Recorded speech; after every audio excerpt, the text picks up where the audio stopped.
Assalamualaikum warahmatullahi wabarakatuh. Kembali lagi bersama Miss Eka. Abang kakak, bagaimana kabarnya hari ini?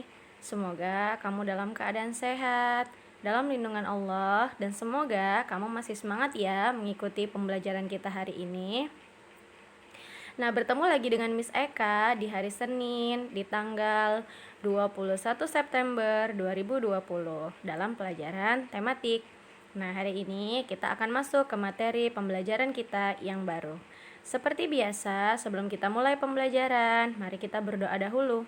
Kita ucapkan lafaz basmalah bersama-sama. Bismillahirrahmanirrahim. Semoga pembelajaran kita hari ini menyenangkan, diridhoi oleh Allah, dan insya Allah ilmunya bermanfaat untuk kamu. Langsung saja kita masuk ke materi pembelajaran kita hari ini. Masih di tema 3, yaitu tokoh dan penemuan. Subtema 3, ayo menjadi penemu. Materi ini disusun oleh guru kelas 6 SDIT Nurul Ilmi.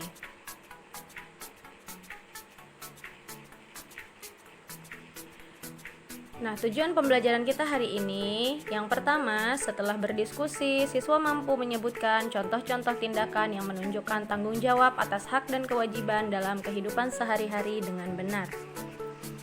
Kedua, setelah membaca, siswa mampu menulis informasi penting dari teks eksplanasi ilmiah yang dibaca tentang ayo menjadi penemu dengan menggunakan kalimat efektif dan kosakata baku dengan sistematis. Yang ketiga, dengan pengamatan, siswa mampu menemukan fakta penerapan sifat rangkaian listrik sederhana seri dan paralel dalam kehidupan sehari-hari dengan benar. Nah, materi kita yang pertama yaitu mata pelajaran PPKN, yaitu hak dan kewajiban. Nah, abang kakak, kamu pasti suka mendengar radio bukan? Nah, ayo kita cari tahu bagaimana radio ditemukan dengan membaca kisah di bawah ini. Nah, sebelumnya kita sudah pernah mempelajari mengenai hak dan kita juga sudah pernah mempelajari mengenai kewajiban. Jadi di sini kita akan melanjutkan materi mengenai hak dan kewajiban. Ingat ya abang kakak, hak itu adalah sesuatu yang kita terima atau kita dapatkan. Sedangkan kewajiban itu adalah sesuatu yang harus kita lakukan dan kita kerjakan. Nah, di materi-materi sebelumnya kita sudah mempelajari mengenai penemu lampu pijar, penemu lampu lalu lintas, bahkan penemu listrik. Nah, kita juga sudah mempelajari tentang Pak B.J. Habibie, bagaimana seorang ilmuwan pesawat terbang. Nah, hari ini kita akan mempelajari mengenai penemu radio. Nah, sebelumnya Miss Eka tanya, kamu mengenalkan yaitu alat elektronik yang disebut dengan radio?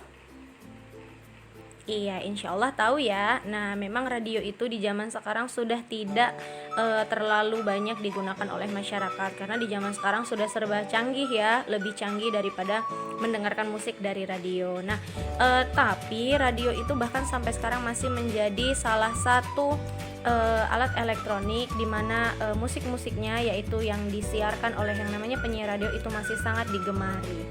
Nah, jadi radio ini bukan berarti sudah ketinggalan zaman, tidak. Hanya saja banyak orang yang lebih memilih praktis mendengarkan musik melalui handphone atau bahkan mendengarkan musik melalui YouTube atau bahkan ada yang mendengarkan musik yang melalui file disimpan dari kabel USB.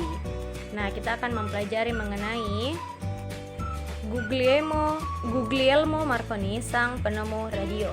Lahir di Bologna, Italia pada tanggal 25 April 1874. Sejak kecil ia menunjukkan minat pada bidang fisika dan elektro. Pada tahun 1895 ia memulai penelitiannya sampai menemukan telegraf tanpa kabel. Ini merupakan cikal bakal radio.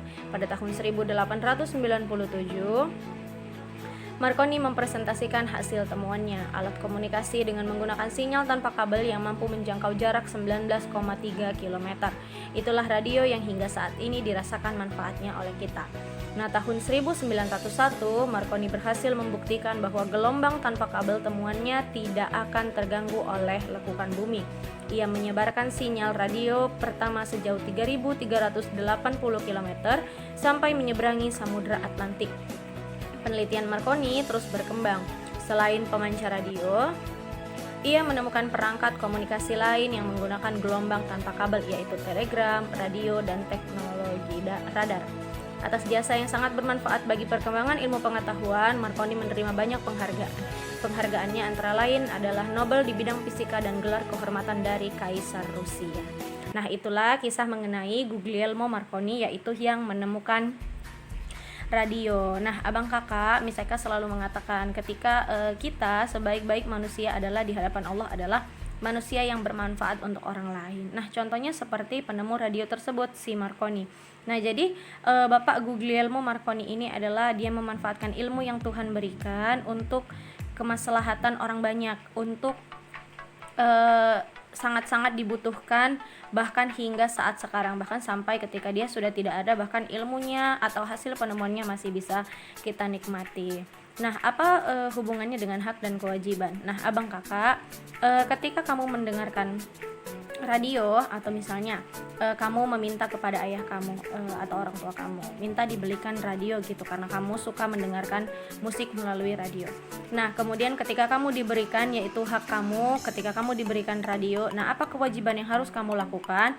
Nah, kewajibannya adalah dengan menjaga sebaik mungkin hal atau sesuatu yang diberikan oleh orang tua kamu atau orang tua kita.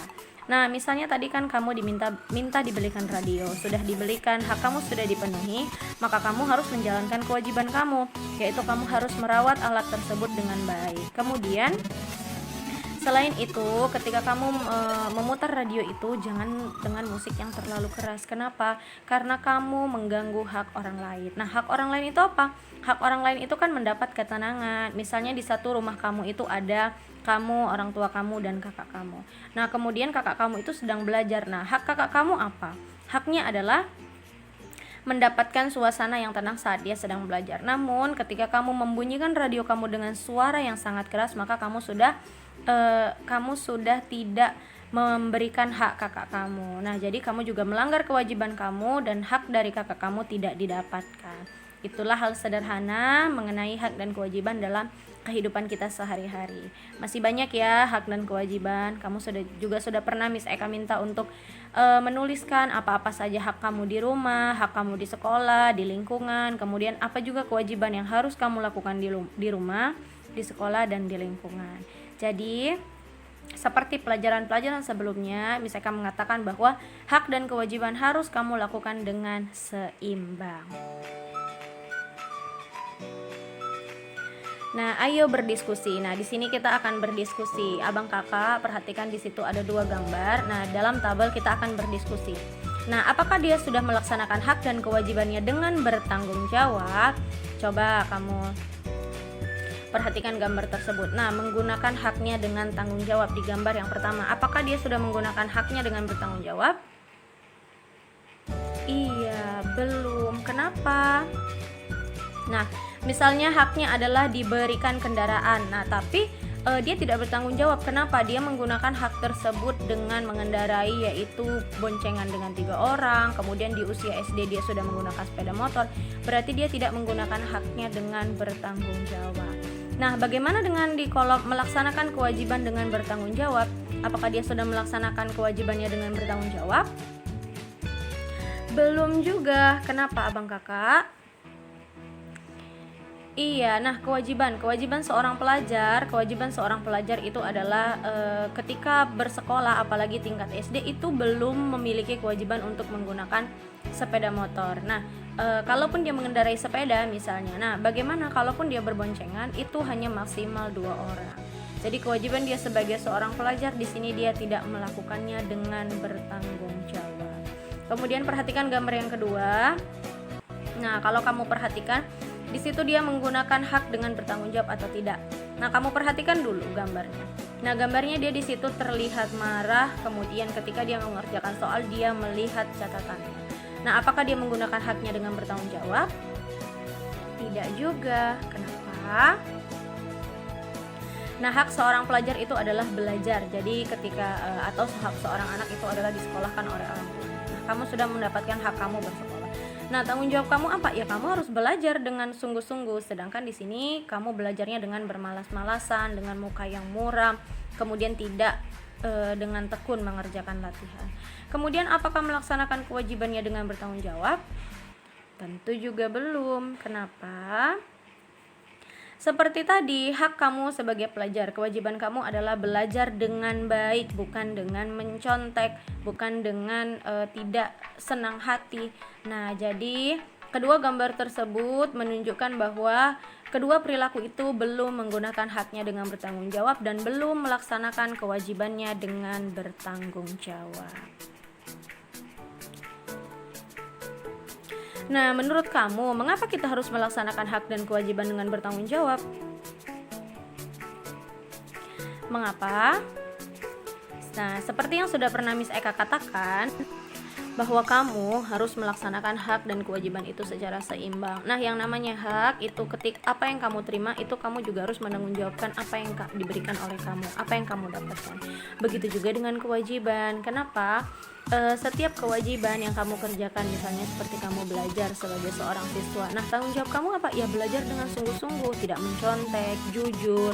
Kemudian tanggung jawab lainnya adalah mengerjakan tugas-tugas yang diberikan oleh guru.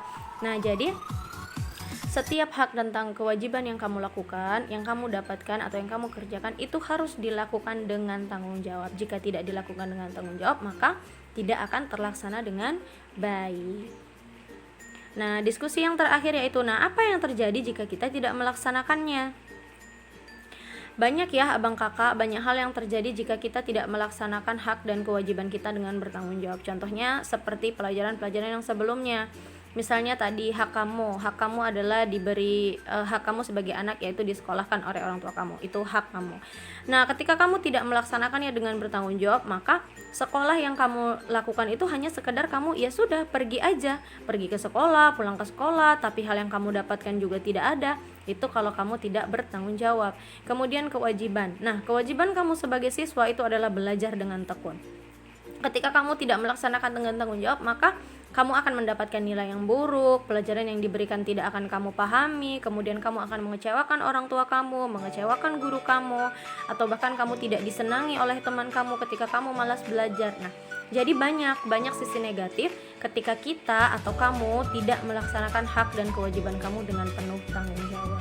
Jadi dari pelajaran ini bisa kita simpulkan bahwa ketika kita diberikan hak dan ketika kita akan melaksanakan kewajiban, maka kerjakanlah dengan sungguh-sungguh dan penuh tanggung jawab. Bisa ya abang kakak? Nah, materi selanjutnya yaitu pembelajaran IPA. Nah, perhatikan di sini ada rangkaian lampu di kelasku. Nah, ibaratkan saja di sini ada rangkaian lampu di kelas kamu. Kamu ingat kan ada rangkaian paralel dan ada rangkaian seri. Nah, di situ sudah ada keterangan, perhatikan. Ketika kabel lampu yang berwarna biru itu merupakan rangkaian paralel. Ketika kabel lampu yang berwarna merah itu merupakan rangkaian seri. Nah, kamu perhatikan di situ ada tombol on dan off untuk menghidupkan dan mematikan lampunya. Itu S1, S2 dan S3 itu merupakan saklar 1, saklar 2 dan saklar yang ketiga. Kemudian di situ ada baterai, itulah yang menjadi daya untuk menghidupkan lampu. Nah, rangkaian listrik seri dan paralel banyak dipakai buat penerangan di berbagai tempat. Rangkaian seri sering banget kita lihat pada hiasan pohon Natal atau hiasan pada pohon-pohon besar di sepanjang jalan raya. Nah, pada dasarnya dalam kehidupan sehari-hari terutama di rumah, rangkaian listrik yang mengakomodir arus energi buat penerangan adalah merupakan gabungan dari rangkaian listrik seri dan paralel. Rangkaian ini dikenal dengan nama rangkaian listrik campuran. Dengan demikian, kedua jenis rangkaian ini akan saling melengkapi satu sama lainnya. Nah, kalau kamu perhatikan gambar yang di atas, berarti gambar tersebut merupakan rangkaian listrik campuran, di mana terdapat rangkaian listrik seri dan di mana terdapat rangkaian listrik paralel. Nah, tadi sudah dikatakan bahwa contoh penggunaan rangkaian seri itu biasa dilihat dari pohon Natal, itu untuk agama Nasrani. Kemudian ada hiasan pada pohon-pohon besar di sepanjang jalan raya.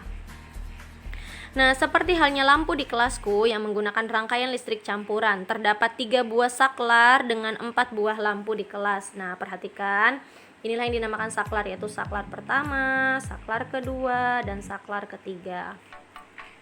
Kemudian terdapat 3 buah saklar dengan 4 buah lampu di kelas. Nah, ini 4 lampunya kelihatan ya abang kakak, L1, L2, L3, dan L4. Nah, di sini saat saklar S1 dinyalakan, saklar S1 dinyalakan, maka lampu yang menyala adalah L1. Sebentar. sebentar, Miss Eka akan menghapusnya. Nah, ketika rangkaian S1 dinyalakan, maka yang hidup adalah lampu L1. Kemudian ketika saklar yang kedua yaitu S2 dinyalakan, maka lampu yang kedua atau L2 yang akan menyala. Nah, kemudian ketika saklar yang ketiga atau S3 dinyalakan, nah ketika yang S3 ini dinyalakan, maka lampu L3 dan L4 yang akan menyala. Nah, inilah yang menghidupkan lampu tersebut berdasarkan dengan saklarnya. Nah, dengan kondisi tersebut, maka rangkaian seri pada lampu di kelas adalah L3 dan L4. Jadi ini merupakan rangkaian seri, kemudian sedangkan rangkaian paralel ada rangkaian L1, L2, L3 dan L4. Jadi yang keempat ini L1, L2, L3 dan L4 merupakan rangkaian paralel. Nah, kemarin itu minggu lalu sudah Miss Eka jelaskan bahwa rangkaian seri ketika dia sejajar, ketika rangkaian paralel dia bertingkat atau tidak sejajar. Nah, jadi bisa kamu bedakan ya. Rangkaian seri itu L3 dan L4, kemudian rangkaian paralel itu dari mulai L1, L2, L3 dan L4. Nah, rangkaian ya Bang Kakak biar kelihatan. Jadi bisa kasih singkat aja dengan P paralel. Nah, rangkaian paralel akan sangat membantu sekali penghematan biaya listrik karena kita tidak perlu menyalakan semua lampu saat cuaca tidak terlalu gelap. Kita hanya perlu untuk dapat menyalakan lampu sesuai dengan kebutuhan. Jadi itu salah satu manfaat dari rangkaian listrik paralel, yaitu membantu menghemat biaya listrik.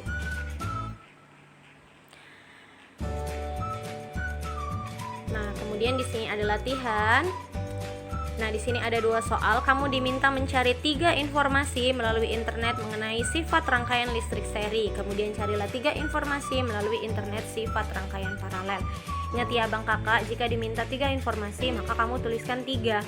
Kalau kamu tuliskan 4 boleh, 5 lebih bagus. Tapi kalau kamu tuliskan 2, itu akan mengurangi nilai kamu. Jadi sesuaikanlah dengan berapa yang diminta dari latihan tersebut. Nah, itulah latihan kita. Silahkan kamu kerjakan di buku latihan tematik kamu. Nah, Abang Kakak, itulah materi pembelajaran kita hari ini. Nah, alhamdulillah ya, kita ucapkan lafaz hamdalah dulu bersama-sama. Alhamdulillahirabbil alamin. Nah, semoga pembelajaran kita hari ini menyenangkan, diridhoi oleh Allah, dan insya Allah ilmunya bermanfaat untuk kamu. Nah, Miss Eka juga mengucapkan terima kasih untuk kamu yang sudah mendengarkan dan menonton video Miss Eka menjelaskan materi dari awal sampai akhir. Nah, jangan lupa dikerjakan latihannya dengan sebaik mungkin. Jika sudah selesai, langsung kirimkan melalui WA Miss Eka. Nah, Abang Kakak, sampai berjumpa di materi pembelajaran selanjutnya. Assalamualaikum warahmatullahi wabarakatuh.